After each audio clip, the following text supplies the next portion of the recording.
Hello brothers and sisters, today in this video I'll let you know how you can easily create your account in the Bank MUSCAT mobile app.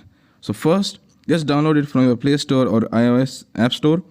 So after opening it, just click on next and here, let's get started. And if you are new, you can just click on the new user above because you are the first. You have already created an account in the branch, but now you need to open it in your mobile device.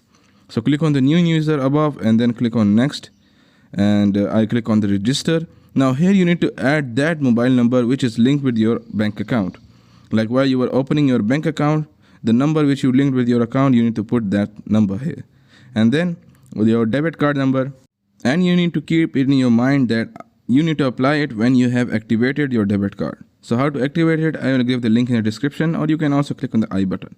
So then after putting your debit card number, and I uploaded. Now here you need to put the ATM 4-digit PIN which you have created while activating your debit card.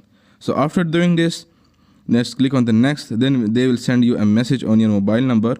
And if you are not receiving the SMS, just reload your SIM card. Like just add a 500 paisa card or a real card, then you will receive it easily.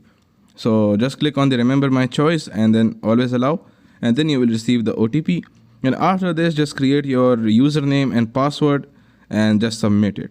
Here you can do it. So I have already done it. I will skip the part because for security reasons, and then I'll click on done.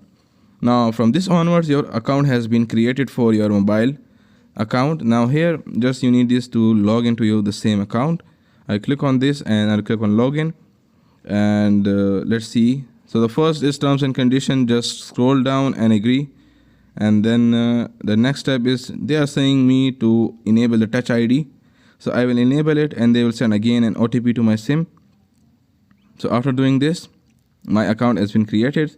So this was how you can do it. Do subscribe to my channel for more videos like this, and thanks for watching.